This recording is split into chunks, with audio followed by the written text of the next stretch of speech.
ఈ రోజే డౌన్లోడ్ చేయండి, మీ ఫేవరెట్ షోస్ చూడండి. విహారీ గారు, చెప్పు కనుక.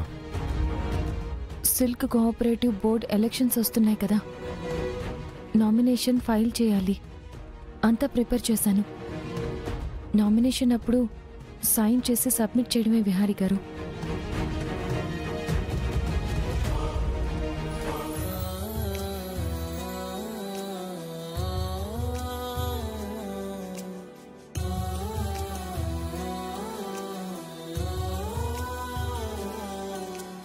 ఇంట్లో ఇంత జరుగుతున్నా నువ్వు ఎలా కామ్గా కంపోజ్డ్గా ఉంటున్నావు లక్ష్మి? మళ్ళీ వర్క్ కూడా డిస్టర్బ్ అవ్వకుండా ఎలా చేస్తున్నావు? విహారీ గారు, ఇవన్నీ పట్టించుకుని కూర్చుంటే మనం ఏ పని చేయలేము. అలా అని వీటిని వదిలేయమని కాదు. ప్రజెంట్ మీరు ఫోకస్ చేయాల్సింది ఆ సిల్క్ కోఆపరేటివ్ బోర్డ్ ఎలక్షన్స్ మీద.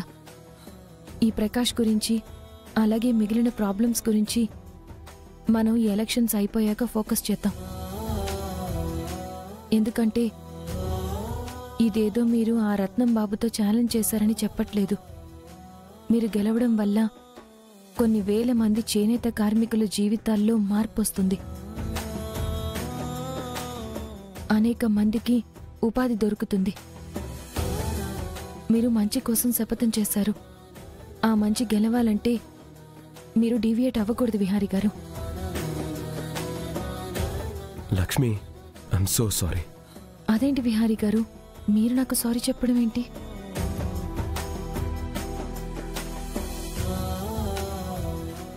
ఇంత జరుగుతున్నా నేనేమీ చేయలేకపోతున్నాను. ఇంత జరుగుతున్నా నేను ఏమీ మాట్లాడలేకపోతున్నాను కదా విహారీ గారు.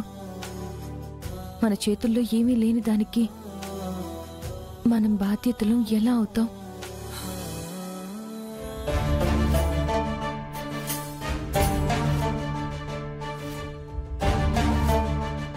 లక్ష్మి, వ్రతం జరిగిన దగ్గర నుంచి చూస్తున్నాను.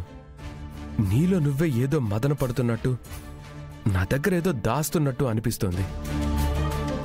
ప్రకాష్ గురించి అయితే కాదు, ఇంకేదో ఉంది. ఏంటది?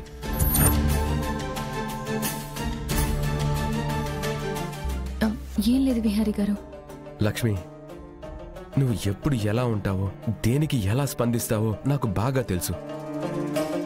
నువ్వు ఏం చెప్పకపోయినా నీ కళ్ళు, నీ మనసులో నువ్వేదో దాస్తున్నావని నాకు అనిపిస్తోంది. అదేంటో చెప్పు.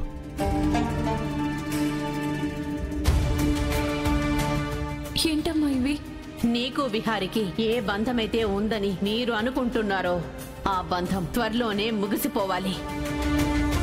అందుకే మీ ఇద్దరికి విడాకులు రెడీ చేయించాను. ఈ విడాకుల పేపర్ల మీద సంతకం పెట్టి విహారికి ఏం చెప్పి నువ్వు సంతకం పెట్టిస్తావో నీ ఇష్టం. విహారీ గారు, నిజంగా ఏమీ లేదు. లక్ష్మి, నువ్వు ఒకటి గుర్తుంచుకో. ఎవరు ఏమన్నా నేను ఆ రోజు నీకు ఇచ్చిన మాట మీరను.